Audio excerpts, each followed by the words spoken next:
Students, हम लोग chemical kinetics का नेक्स्ट लेक्चर देख रहे हैं। इसमें हम लोग जीरो ऑर्डर रिएक्शंस के कुछ प्रॉब्लम्स को कंसीडर करेंगे। क्वेश्चन नंबर 1 जो है, इसमें N1A से N2B बन रहा है और यह इसका जो रिएक्शन का रेट कांस्टेंट है वो Kr दिया हुआ है। इसके लिए T का वैल्यू फाइंड आउट करना है। तो टी हैफ का फार्मूला हम लोग जानते हैं कि यह initial concentration of reactant upon 2K के बराबर होता है। अब K में काफ़ी कन्फ्यूजन है। वह K जो होगा, हम लोग पिछले क्लास में ये देखे थे कि K दो प्रकार का K पर विचार किया गया था। एक Kr होता है और एक होता है Kd। Kd को हम लोग K इफेक्टिव भी बोलते हैं। तो यहाँ टी हैफ के फार्मूला में जो K रखा जाएगा वो Kr नहीं आएगा डायरेक्टली, वो K इफेक्टिव होगा, जिसको Kd भी बोलते हैं हम लोग। Kd बोलने का मतलब rate constant for disappearance of a substance. तो यहाँ टी हैफ का वैल्यू कितना आ जाएगा, A0 upon 2N1 into Kr। अब K इफेक्टिव का मान N1 इंटू Kr के बराबर है। हम लोग पीछे लेक्चर में देख चुके थे ये बात। और यहाँ N1 जो है वह स्टोइकियोमेट्रिक कोफिशिएंट है, जिसके चलते हम लोग को N1 से मल्टीप्लाइड करना पड़ रहा है Kr को। अब ना वो क्वेश्चन नंबर 2 देखें। A कोई सब्सटेंस है जो टूट के B दे रहा है और इसका K वैल्यू 10⁻⁻² मोल पर लीटर पर सेकेंड है। ए का कंसंट्रेशन 0.1 मोलर है। तो बी का कंसंट्रेशन फाइंड आउट करना है। टाइम बराबर 5 सेकेंड और फिर टाइम 15 सेकेंड पर। तो देखते हैं हम लोग, एट टी बराबर 5 सेकेंड जो कंसंट्रेशन ऑफ बी जो आएगा वह KT के बराबर होगा, चूँकि X बराबर KT होता है और यह X के बराबर ही B का कंसंट्रेशन आएगा एट T बराबर T पर। जैसे इनिशियल कंसंट्रेशन एट T बराबर 0 पर A का वैल्यू 0.1 मोलर है, उस समय B 0 होगा।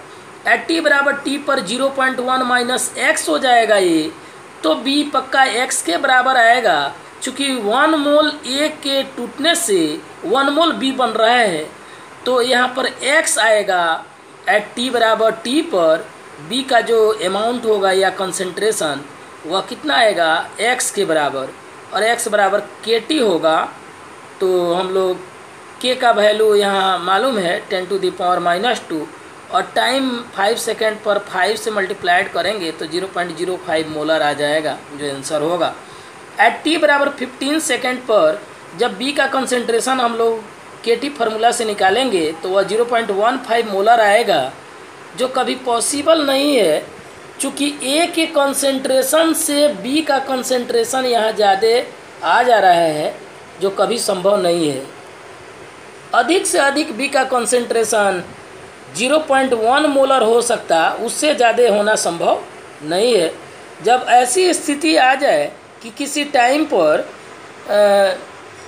B का कंसंट्रेशन उसके मैक्सिमम कंसंट्रेशन से ज़्यादा आ रहा हो, तो आंसर हम लोग को मैक्सिमम कंसंट्रेशन के बराबर लेना होगा। ऐसी स्थिति में T बराबर 15 सेकेंड पर जो B का कंसंट्रेशन आएगा वह 0.1 मोलर होगा, जो मैक्सिमम कंसंट्रेशन ऑफ B के बराबर है। अब ये क्वेश्चन में बहुत सारे लोग कन्फ्यूजन में आके B का आंसर 0.15 मोलर लिखेंगे, और हो सकता है कि ऑप्शन में भी दिया रहेगा, ऑब्जेक्टिव ऑप्शन में, और लोग गलती करेंगे ही पक्का। क्वेश्चन नंबर 3 जो है, ध्यान से देखें।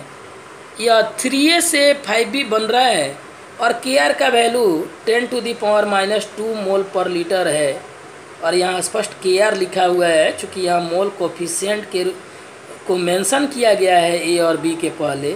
A का जो कंसंट्रेशन है वह 0.3 मोलर है, और दो पार्ट में क्वेश्चन पूछा जा रहा है। B का कंसंट्रेशन निकालना है। एक बार टाइम को 40 सेकेंड रख के और एक बार 60 सेकेंड लेकर और दूसरा जो पार्ट का क्वेश्चन है वह टी कंप्लीशन पूछ रहा है, मतलब इसको कंप्लीट होने में कितना टाइम लगेगा इस रिएक्शन को। तो मैक्सिमम कंसंट्रेशन जो होगा हमारा वो हम कैसे निकालेंगे।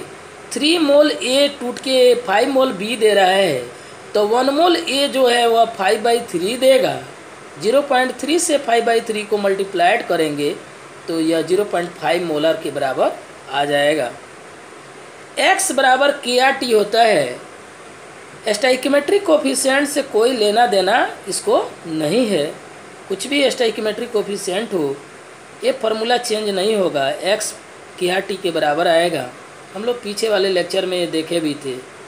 KR का वैल्यू हमको मालूम है 10⁻⁻2 और टाइम को 40 सेकेंड पर रख के निकालेंगे तो x का मान 0.4 मोलर आ जाएगा। कंसंट्रेशन ऑफ B जो होगा वह 5x के बराबर होगा। ये 5x कैसे आएगा तो आप देख लें, एट t बराबर 0 पर यह 0.3 है और B 0 होगा। एट t बराबर t पर 0.3 माइनस 3x आ जाएगा और यह 5x के बराबर होगा। तो x का वैल्यू रखेंगे तो कंसंट्रेशन ऑफ B हमारा 2 मोलर आ जाएगा। यह अभी फिर से पॉसिबल नहीं होगा चूँकि 2 मोलर का वैल्यू ए का जो कंसंट्रेशन है उससे काफ़ी ज़्यादा आ रहा है। तो एट t बराबर 40 सेकेंड और 60 सेकेंड दोनों टाइम पर यहाँ B का जो कंसंट्रेशन होगा वह maximum concentration that means 0.5 molar के बराबर आएगा। टी कंप्लीशन जो है वो हमारा 5x बराबर 0.5 के बराबर हो जाएगा। टी कंप्लीशन का मतलब हुआ वह टाइम जिस पर कंसंट्रेशन ऑफ ए जो है वह 0 के बराबर हो जाए। दैट मीन्स जो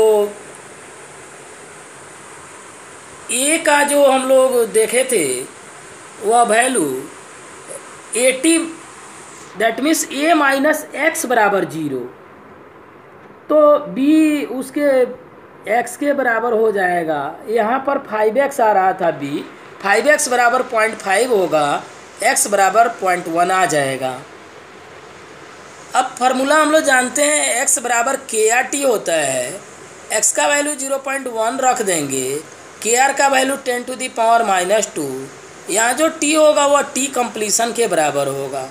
तो दैट मीन्स टी कंप्लीशन कितना आ जाएगा 0.1 अपॉन 10⁻⁻2, यह 10 सेकेंड के बराबर होगा। एक नेक्स्ट क्वेश्चन देखते हैं, क्वेश्चन नंबर 4। यह RC मुखर्जी का क्वेश्चन है, ऑब्जेक्टिव क्वेश्चन है। 50% of A zero order reaction completes in 10 minutes.